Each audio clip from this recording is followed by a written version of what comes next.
नमस्ते गुरु मैया। नमस्ते। बहुत बहुत ज्ञान आपने हमें दिया है अब तक दुर्गा सप्तशती और श्री विद्या के बारे में। दुर्गा सप्तशती के ऊपर एक अनटच्ड क्वेश्चन आपसे आज करना चाहते हैं। बिल्कुल। सप्तशती के जैसे आपने अंग बताए थे, कवच, अर्गला, कीलक, फिर उसके बाद 700 मंत्र 13 अध्याय में बटे हुए हैं और उसके बाद 3 रहस्य आते हैं।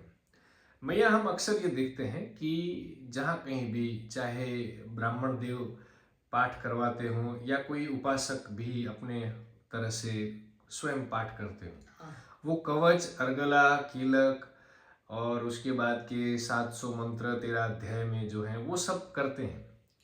लेकिन उसके बाद जो 3 रहस्य आते हैं उसके ऊपर बहुत ज़्यादा ध्यान नहीं दिया जाता है। मेरा स्वयं का भी अनुभव है कि जब भी ऐसे ब्राह्मण देव से करवाते हैं तो कभी कभी उनका भी ये कहना होता है कि रहस्य नहीं करते तो चलता है। तो अगर ऐसा है या रहस्य का इतना इम्पोर्टेंस नहीं है तो फिर वो दिए क्यों गए हैं? क्या वास्तव में ऐसा है? रहस्य का क्या रहस्य है मैया? ये हम आपसे जानना चाहते हैं। बिल्कुल। जो आपका प्रश्न है कि रहस्य का रहस्य क्या है जी मैया। है ना? तो दुर्गा सप्तशती के 3 पार्ट, एक तो प्रथम जो है वो कवच, अर्गला, कीलक है। देन दूसरा पार्ट के अंदर 3 चरित्र है और तीसरा पार्ट है वो रहस्य है। और रहस्य भी एक नहीं, 3 है। रहस्य माने सीक्रेट। तो समझ लो कि वो अपने आप में रहस्य ही है, वो सीक्रेट है अपने। तो जब तक किसी चीज में सीक्रेट को आपको समझ में नहीं आएगा, सीक्रेट क्या है वो जानना पड़ेगा आपको। तो कहीं मुझे साधकों का एक सवाल रहता है कि मैं क्या 700 मंत्र के बाद में रहस्य का पाठ करना आवश्यक है? क्योंकि लगभग तीनों रहस्य में मिलाकर 100 समथिंग श्लोक आ जाते हैं, तो क्या ये करना जरूरी है? हाँ, ओके, क्योंकि उसका नाम है रहस्य। तुम पाठ करो, एक बात एक अलग होती है। उस श्लोक 110 जितने भी उस श्लोक होते वो बोलो मुख से, वैखरी वाणी से, वो एक बात अलग होती है। लेकिन वो रहस्य है, यानी सीक्रेट है पूरी दुर्गा सप्तशती का। तो उसको समझना बहुत जरूरी है कि उसमें लिखा क्या है। उसमें पूरा सार लिखा है। रहस्य यानी पूरा सार है, सीक्रेट है वो दुर्गा सप्तशती का। ठीक है। तो जैसे समय समय पर मैंने आपको पहले भी बताया कि दुर्गा सप्तशती का जो है प्रथम चरित्र ब्रह्मा जी के द्वारा वर्णन, दूसरा नारायण के द्वारा वर्णन है, भगवान विष्णु के द्वारा, तीसरा रुद्र के द्वारा, भगवान महेश्वर के द्वारा वर्णन है। तो ये जो अभी एक साथ की, तो आपको ऐसे लगता है कि ये तो पहले बस इनको मधुकैटभ मारा और दूसरे कुछ दिनों के बाद में महिषासुर को मारा होगा और बस कुछ दिनों के बाद में ये जो है चंड मुंड शुंभ निशुंभ को मार दिया होगा। तो ये बस ये कोई एक क्रमवार हुई घटना नहीं है। एक घटना से दूसरी घटना को हुए कहीं युग के युगों युगे के बाद हुई घटना है। ये पहले समझना है इसके अंदर कि मधुकैटभ का वध के बाद कहीं लाखों वर्षों के बाद फिर महिषासुर का स्मरण आया है, मतलब महिषासुर का वर्णन हुआ है। अच्छा, हाँ ये हाँ। सारे असुरों का वध एक ही कोई साथ में सीरियल नहीं बंद हुआ? नहीं है। अच्छा अच्छा अच्छा। एक घटना से दूसरी घटना को होने के बीच में, जैसे कि एक सतयुग की घटना है तो दूसरी त्रेता की घटना है, तो तीसरी घटना जैसे द्वापर, तो एक एक युग बीते गए हैं, उसमें लाखों लाखों वर्ष के बाद हुई ये घटनाएं है ये। तो पहले तो ये समझना पड़ेगा कि ये एक सीरियल बनता, जैसे हम आज राम और कृष्ण बोल देते हैं, हम बोल देते हैं कि हरे रामा हरे कृष्ण, लेकिन राम और कृष्ण के बीच में कितना अंतर है। राम जी त्रेता युग में है और भगवान कृष्ण द्वापर में है। करोड़ों वर्षों के दो युगों के बीच का अंतर है राम और कृष्ण के अवतार के अंदर। तो उसी तरह से एक एक अवतार की घटनाएं हैं यहाँ पर। महाकाली का प्रादुर्भाव की घटना, दूसरा फिर लाखों वर्षों के बाद में जब ये घटनाएं घटती, तो सृष्टि का क्रम चला। सबसे सृष्टि जब ये थी नहीं, मानवीय सृष्टि जब थी नहीं, तब से सबसे प्रथम घटना जो महाकाली चरित्र है वो, कि वो किससे संबंधित है? ब्रह्मा जी और भगवान नारायण से। वहां कोई मनुष्य और अन्य कोई देवता नहीं है महाकाली चरित्र, ठीक है। लेकिन महालक्ष्मी चरित्र जिसके अंदर समस्त देवताओं के तेज से, जो समस्त देवताओं की कुंडलिनी शक्ति से जो एक तेज निकल के उभर कर आता है, वो है माँ जगदम्बा का प्रादुर्भाव। तो समझ लो उस समय सब देवता है, मतलब कि उसके बाद महाकाली चरित्र के बाद लाखों करोड़ों वर्षों के बाद महिषासुर का जन्म है। और महिषासुर ने भी कई वर्षों की तपस्या की है, और तब करके उन्होंने ये साधना, ये जो स्वर्ग के ऊपर उसने अपना शासन किया है। और तब वो सब देवताओं ने त्रस्त होकर के माँ की आराधना करके माँ का प्रादुर्भाव हुआ है, और उसके बाद ये महालक्ष्मी चरित्र बना है। और उसके बाद कई लाखों वर्षों के बाद में, महिषासुर का अंत के बाद में भी कई लाखों वर्षों के बाद महासरस्वती चरित्र हुआ है, जिनकी आराधना, जिनके रचयिता स्वयं महादेव रुद्र है, महेश्वर रुद्र है। तो ये तीनों कई युगों युगों के बाद हुई, बहुत लंबे अरसे के बाद हुई ये घटनाएं हैं। तो उनका समय एक चरित्र है। तो प्रथम जो है वो प्रकृति का जो चरित्र है, प्रथम है माँ का जो स्वरूप किस तरह से, तो वो रहस्य खास बताया गया है कि मूर्ति रहस्य है, वैकृतिक रहस्य, प्राकृतिक रहस्य है। जो प्रथम चरित्र से संबंधित है वो प्रथम रहस्य है।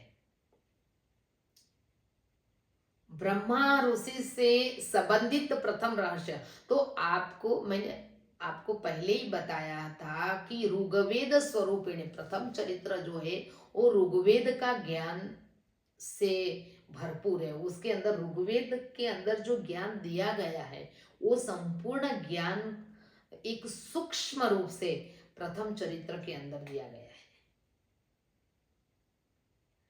और वो प्रथम चरित्र का प्रथम रहस्य जो प्राधानिक रहस्य है वो प्रथम चरित्र से संबंधित है।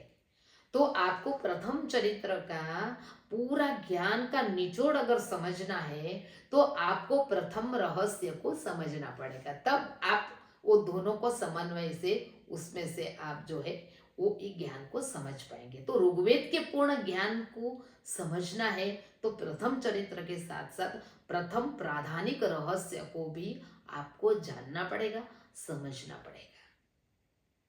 देन दूसरा जो रहस्य, दूसरा चरित्र है मध्यम चरित्र, वो किससे संबंधित है?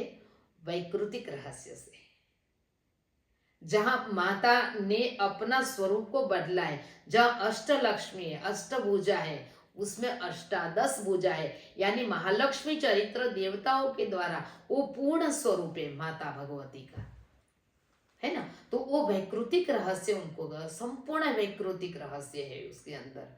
तो दूसरे चरित्र का संपूर्ण सार समझना है तो उसका संपूर्ण सीक्रेट जो लिखा हुआ है वो है दूसरे वैकृतिक रहस्य के अंदर। और तीसरे चरित्र का जो सरस्वती चरित्र है, जिसमें शुंभ निशुंभ, रक्त बीज, चंडमुंड, ये सब का विनाश जो किया हुआ है माँ ने, और हमारे जीवन में से इतने सब मायावी असुरों, यानी वो नेगेटिव एनर्जी को पूर्ण तरह से कैसे खत्म किया जाए, किस तरह से हम अपने आप में पॉजिटिव एनर्जी को डेवलप कर पाए, उसकी पूरी टेक्निक को अगर समझना है तो तीसरे चरित्र यानी कि 5, 6, 7, 8, 5 से लेके 13 अध्याय का पठन के बाद तीसरा मूर्ति रहस्य है, उसको हमें समझना पड़ेगा। तो ये रहस्य हैं जिनको मैं खाली 1-2 5 मिनट के वीडियो में मैं नहीं बनाती, कुछ सीक्रेट होता है। और सीक्रेट ये है कि किस तरह से माँ की उपासना करनी चाहिए और किस तरह से उस उपासना की जो मेथड है वो बताई गई है। उसमें पूरा उसमें विधान बताया गया है। तीनों चरित्र में तीनों देवियों को किस तरह से प्रसन्न किया जाए, किस तरह से उनकी राजोपचार पूजा किया, किस तरह से उनकी पूजा उपासना की जाए, कब कौन सी देवताओं के कौन से युग में कौन से देव के साथ कौन सी देवी जुड़ी हुई थी और उन्होंने कार्य किया था, वो पूरा रहस्य तीनों रहस्य के अंदर बताया गया है। और खास एक बताया गया है कि सूरत और वैश्य ने कितने साल आज के समय में आपको वो रहस्य क्या काम आएगा, ये सबसे बड़ी बात है।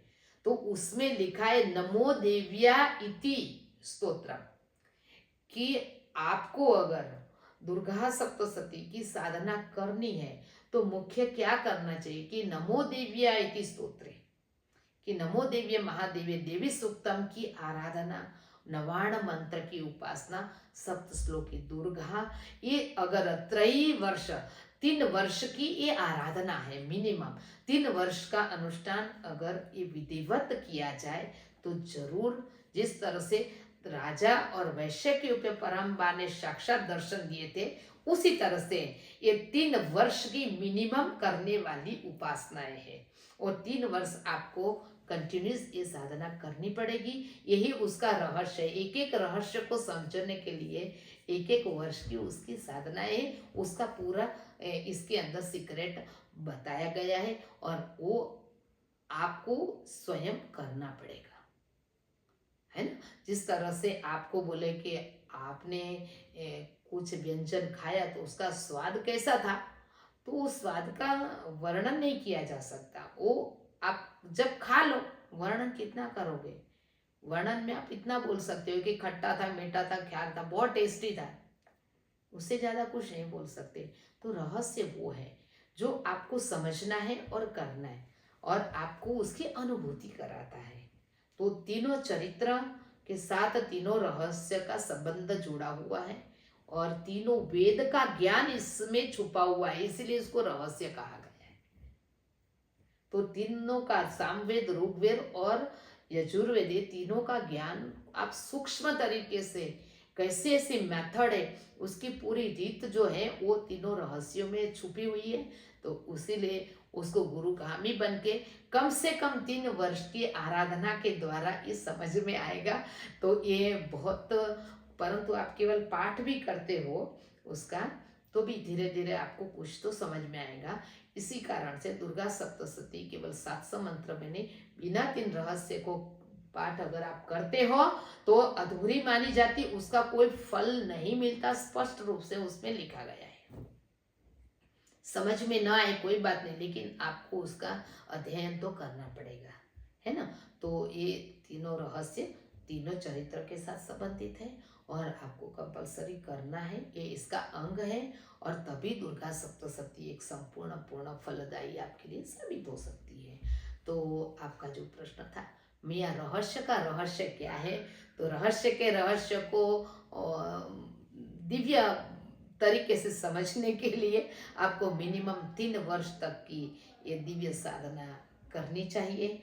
और बहुत अच्छी बात है, कुछ नहीं है। जब 3-3 हजार वर्षों तक साधनाएं कर करके हमारे ऋषि मुनि और चाहे असुरों चाहे देवताओं 3-3 हजारों वर्ष तक उपासना किए, तो आज तो केवल 3 वर्ष की साधना, तो 3 वर्ष की उपासना से फल आपको जरूर आप समझ सकते हो इनको।